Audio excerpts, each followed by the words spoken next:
On June 6, 1944, the Allied forces faced an arduous mission with the goal of opening a third front in Europe, and thus interrupting the cycle of death and destruction on a continent that had been bleeding for nearly 5 years due to a brutal and unprecedented war. At dawn on that summer day, a conglomerate of soldiers from various Allied nations landed along the coast of Normandy in occupied France. Although the exact time and location of the landing had been kept secret, the Allied forces immediately encountered fierce resistance from the German defenders as soon as the ramps of the landing craft were lowered. A crucial element that made the landing in Normandy an extremely difficult task, especially for the Americans, was the presence of Heinrich Severloh.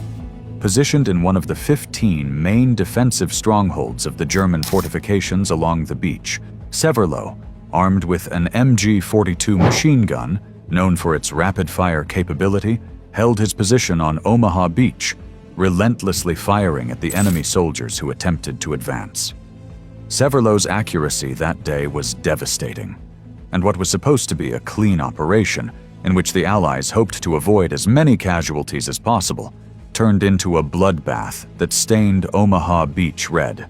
Today, we are going to deeply explore the absurd story of the soldier responsible for causing around 2,000 American casualties during the Normandy landing.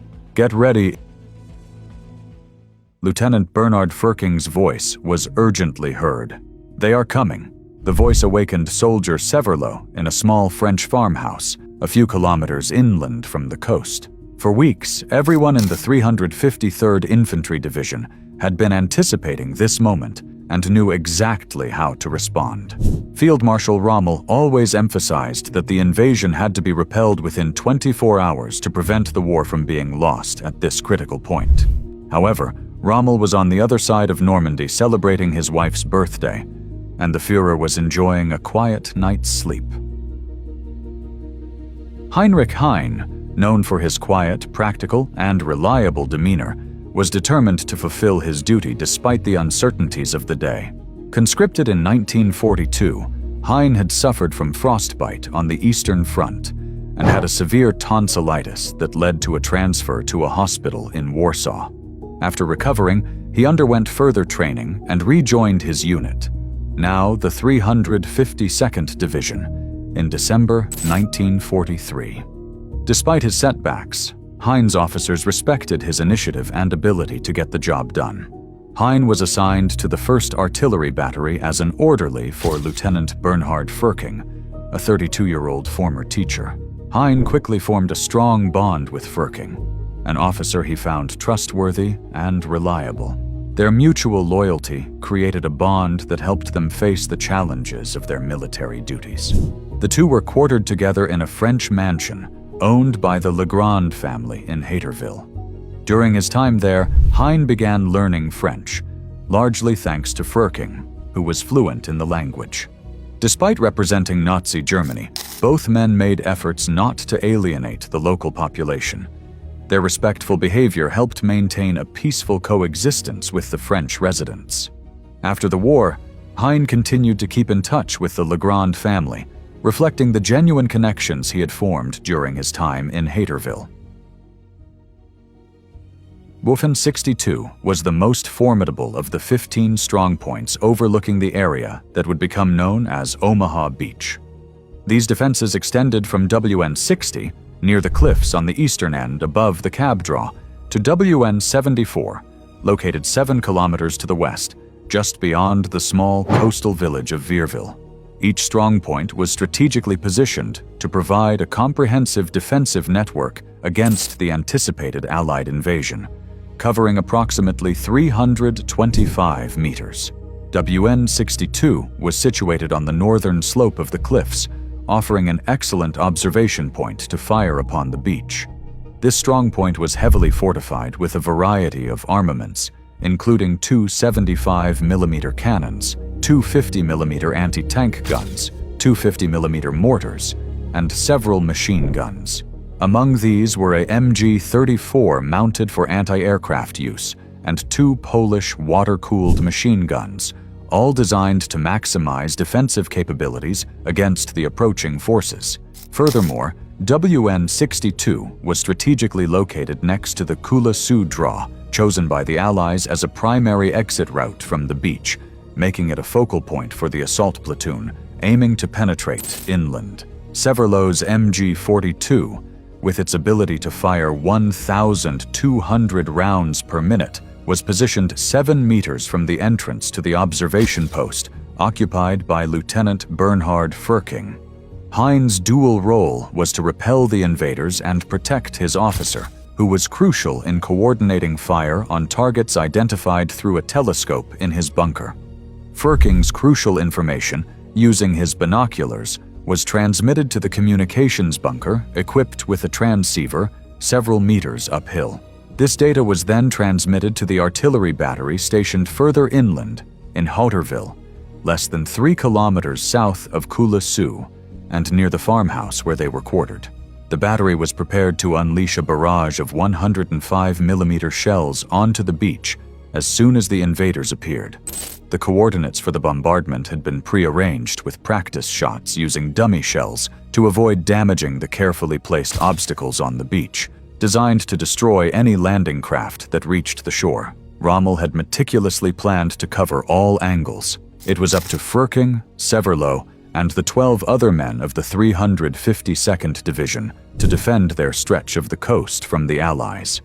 They were supported by 27 soldiers from the 726th Grenadier Regiment and occupied one of the most strategically positioned strongpoints on the French side of the English Channel. Although outnumbered, their arsenal was formidable, and Heinrich was determined not to disappoint his lieutenant. Severloh's MG-42 was positioned right here, just 7 meters from the observation bunker visible on the left. Its field of fire extended directly to the beach and to the left, covering the eastern end of Easy Red. The two soldiers arrived at WN-62 at 12:55 p.m. on June 6th. Furking immediately headed to his observation post, while a sergeant brought an ammunition box for Severloh, who then loaded his MG-42.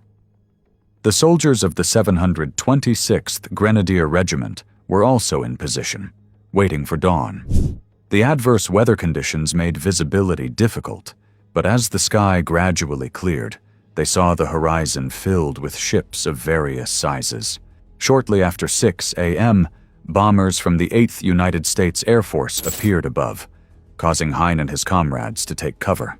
They were lucky. The poor visibility caused the bombers to miss as a precaution, resulting in their bombs harmlessly falling inland, far from the gun positions. However, the relief was brief, as Allied warships began an unrelenting barrage of rockets and large shells. The impressive size of the armada and the intensity of the bombardment made it clear to Hein that he would be fighting for his life that day, which meant he would have to eliminate as many enemies as possible to survive. Around 6:30 a.m., the first landing craft came into range, their ramps lowering to release waves of soldiers from the 1st United States Infantry Division, famously known as the Big Red One. These were not the British Tommies the defenders had expected, but rather American GIs running toward the shore under the false belief that the preceding air bombardment had neutralized most of the German defenses. The invasion plans had meticulously categorized the D-Day beaches to ensure an organized landing and rapid progression inland. The sector directly in front and to the left of WN-62 was codenamed Easy Red, a crucial entry point for the Allied forces. Outside of Severloh's primary line of fire, to the right, was the Fox Green sector. As the American soldiers landed, they faced a brutal reality. The defenses were far from eliminated. Hein followed his orders, waiting until the soldiers were knee-deep in water before opening fire. This tactic instantly created chaos, forcing the survivors and wounded to hide behind the beach obstacles designed to block and damage the landing craft. Many were left with no choice but to shelter behind the bodies of fallen comrades who were washing up on the shore. Despite the initial shock of encountering unexpected resistance, the soldiers of the 1st Infantry Division advanced with determination. They fought through the surf and heavily mined beaches where barbed wire and obstacles slowed their progress. Severloh, from his well-fortified position, unleashed a relentless barrage of machine gun fire, cutting down the exposed troops as they tried to find cover and regroup. The chaos on the beach was overwhelming. Many landing craft were destroyed before the troops could even disembark, and those who reached the shore found themselves in a deadly crossfire. Severloh's MG-42, capable of firing 1,200 rounds per minute, turned the beach into a killing field. The Americans, realizing the extent of the defenses, called for naval gunfire support, which brought temporary relief but also increased the destruction and confusion on the ground. Near the shoreline, an MG-34 faced operational problems, making Hein's MG-42 the main source of devastation. Years later, Hein reconnected with Franz Gluckel, a fellow gunner from the 726th Regiment. Franz, who was only 18 years old at the time, operated an old Polish water-cooled machine gun. However, a hand injury prevented him from continuing after only a few hours of combat. The first American troops landed at low tide, initially at a distance of about 450 meters. As the tide rose, subsequent waves of soldiers arrived progressively closer, becoming easier targets. Each landing craft lowered its ramp, releasing about 30 soldiers at a time. Hein's MG-42, with its rapid rate of fire, could decimate an entire platoon with a precise 3-second burst. The MG-42's high firing rate meant that if one bullet hit its target, it was usually followed by several others. After the war, Hein met an American soldier who had been hit 3 times while landing on the beach, likely making him one of Hein's victims. As each wave of soldiers arrived, Hein continued his relentless fire, taking full advantage of the rising tide to inflict the maximum number of casualties. This deadly efficiency significantly contributed to the chaos and carnage experienced by the American troops as they struggled to gain a foothold on Omaha Beach.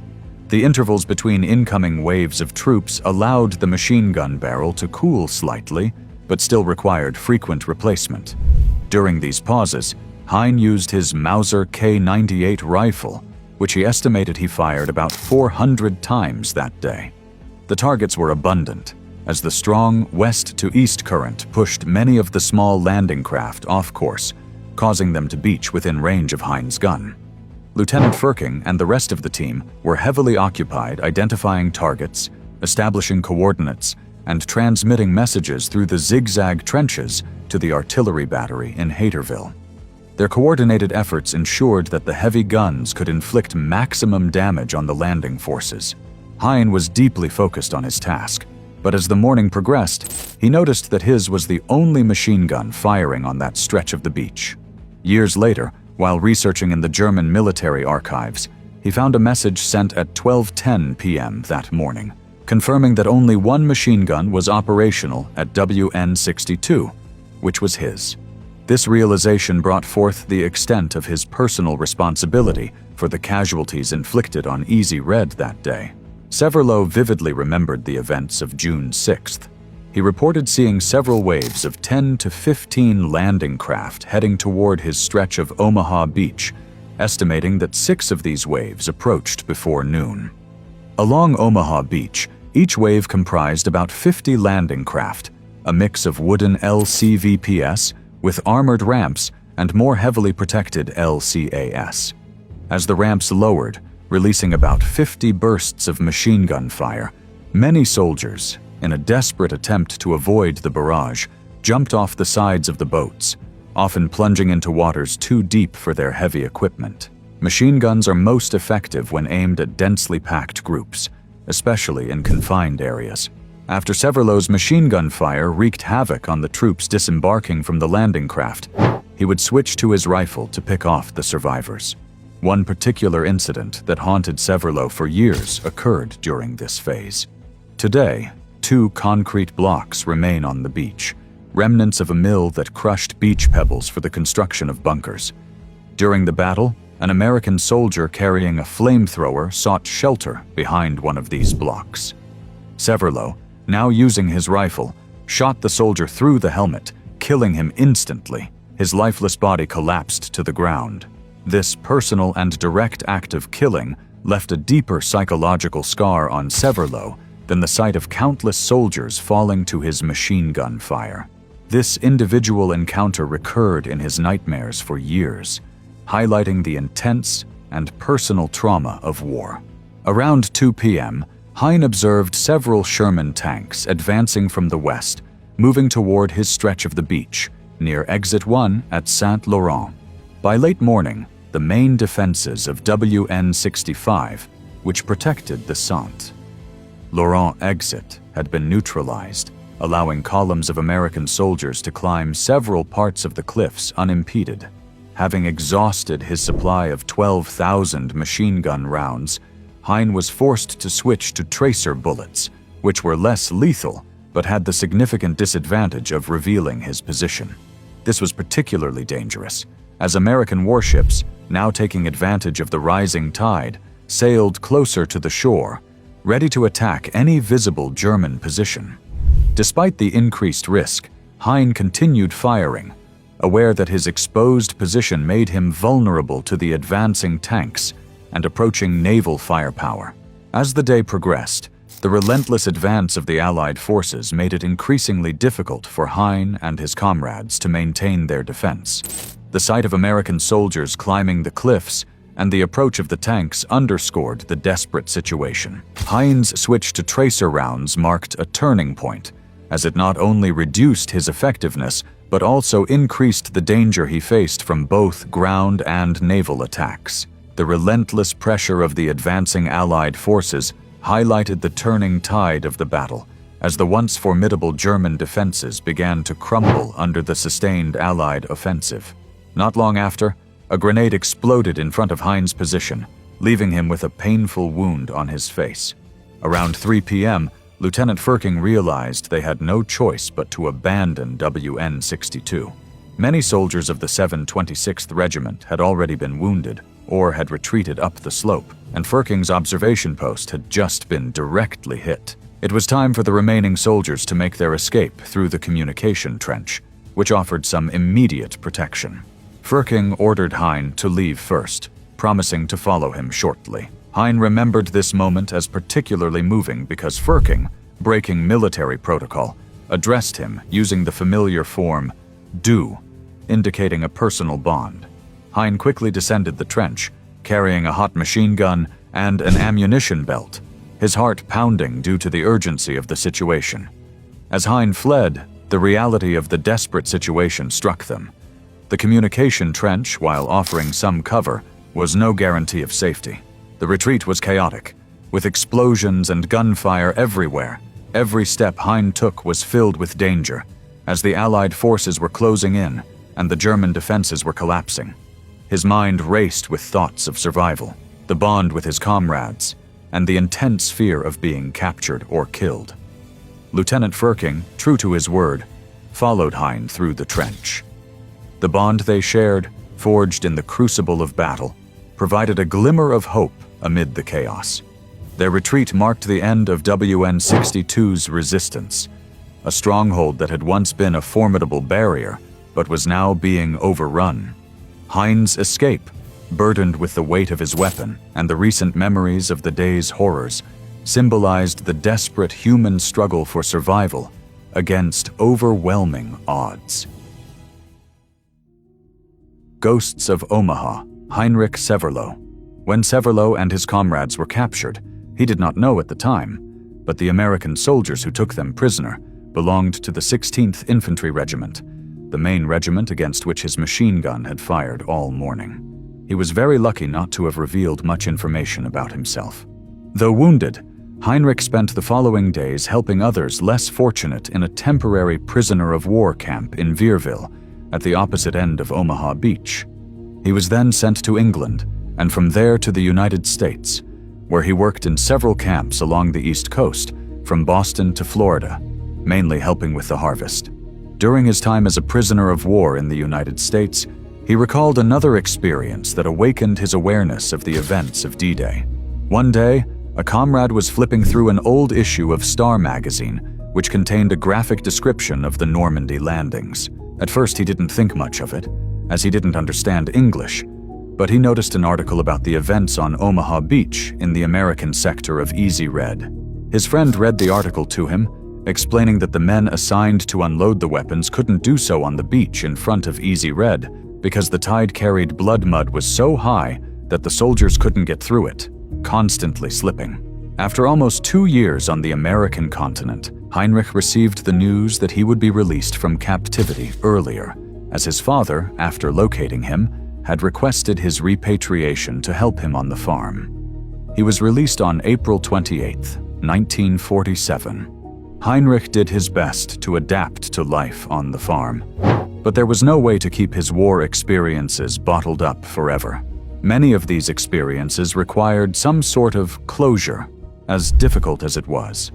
With this in mind, the first thing he did upon returning to Germany was to find the mother and widow of his old friend Furking, helping them locate Bernhard's grave, which was in a military cemetery a few kilometers from Omaha. In addition, he rekindled his relationship with Lisa, a girl who had been his girlfriend before he went to France, and married her in 1949.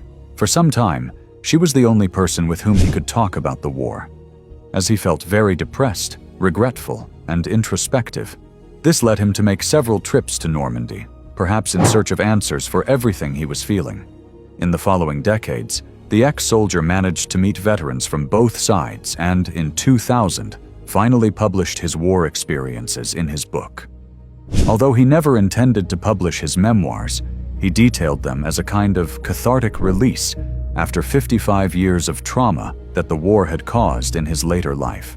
Heinrich Severloh left this world in 2006, but his legacy and the place where he earned the nickname the Beast of Omaha can still be seen today.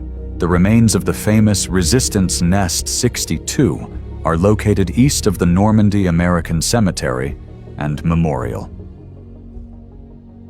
Returning to the last century, he also ended up reconnecting with the Lyron family for the first time since D-Day, and learned that Furking had called them at 7 a.m. from his bunker, warning them about the invasion and advising them to seek safety in Bayeux, 10 kilometers away. He believed that both the Germans and the Allies would respect Bayeux as a historical monument, making it less likely to be targeted. This gesture illustrates the relationship they had developed with the villagers they had occupied. Although the Lyron family was well respected locally, their cordiality towards the Germans was risky, as they knew that the French would deal harshly with collaborators. Mr. Lyron then made an extraordinary offer to Hein. He asked Hein, an experienced farmer, to take over his farm in Untold, since his only son had tragically passed away and he and his wife were elderly. Despite seriously considering the offer, Hein felt he had to decline due to logistical challenges, but remained in contact with the Lyrons for the rest of their lives. Hein continued to make new connections through his association with Paul Carrel. One of the most significant occurred when Paul gave him the first edition of The Longest Day by Cornelius Ryan, which became a classic account of D-Day. In the book, Hein read about David Silva, who had suffered intense fire on Easy Red Beach in Colville in the early afternoon. Silva had been hit 3 times by a machine gun firing tracers, identifying Hein as the shooter. Determined to make amends, Hein learned that David Silva had become a priest and moved to Akron, Ohio. Although Hein's initial letters were returned due to Silva's frequent moves, he eventually tracked him down in Karlsruhe, Germany. This led to an emotional and cathartic reunion between the two veterans, fostering a lasting friendship and mutual respect. As the years passed, Hein made numerous connections with other D-Day veterans.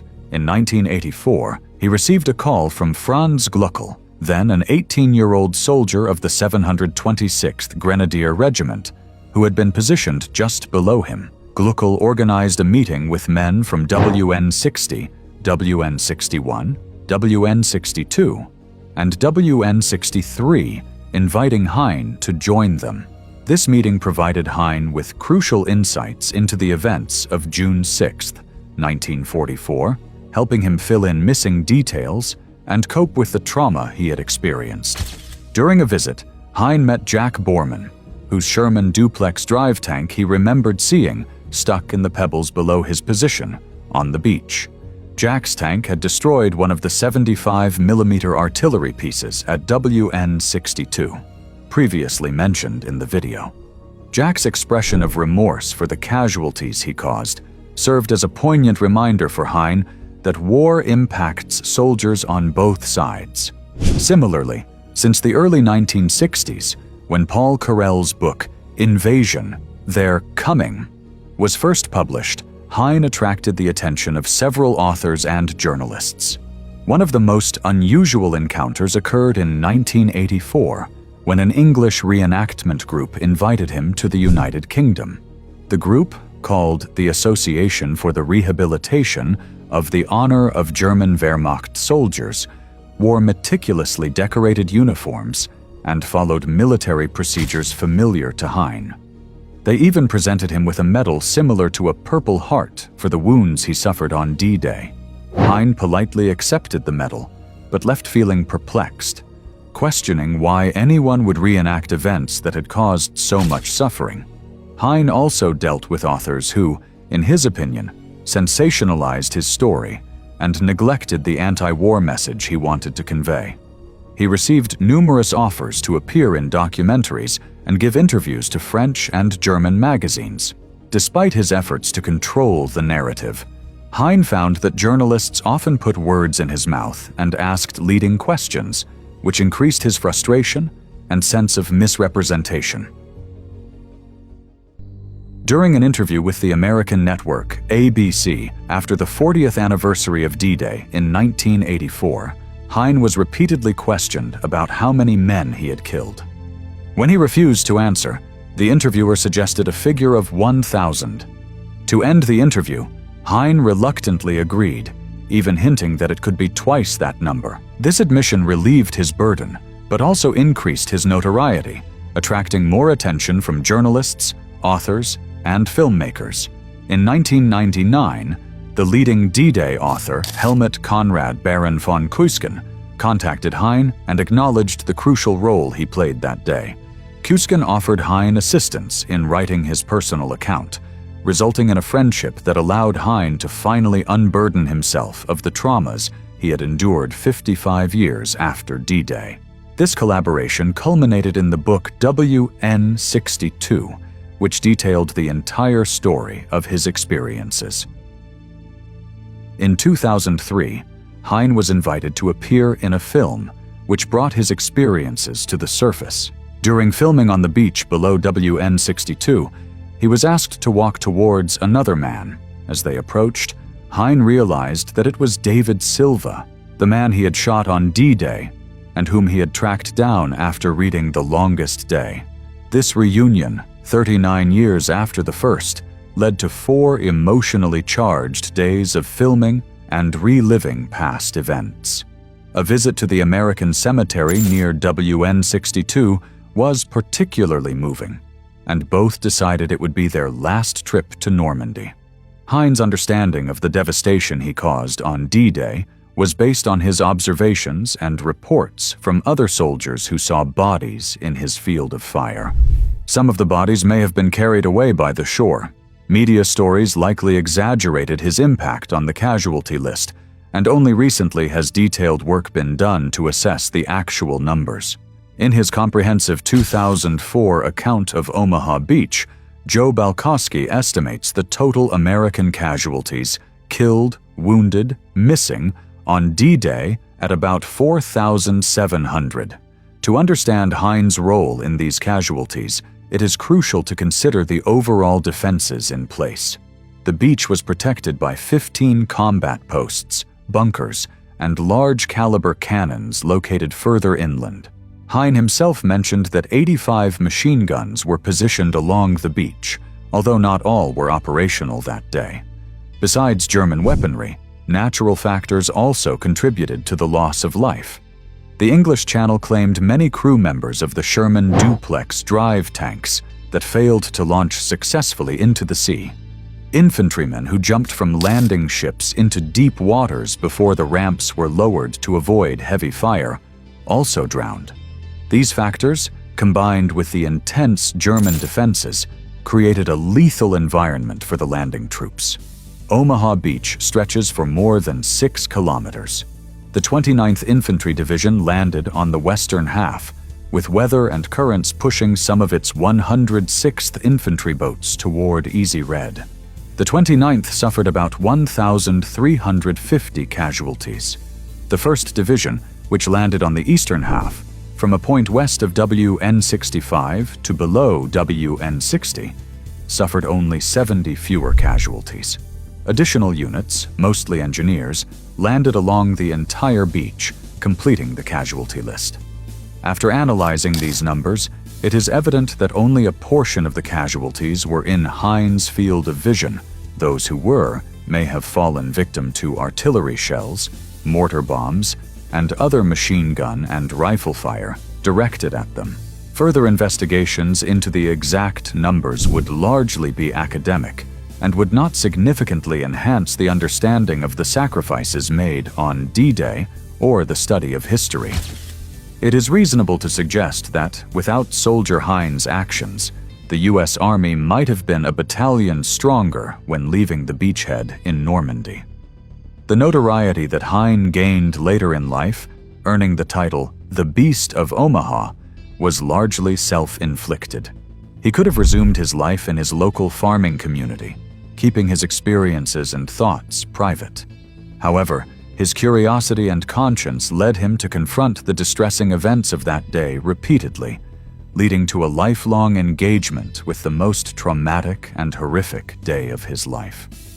From his writings and the numerous interviews available online, there is no indication that Hein sought to glorify his wartime actions.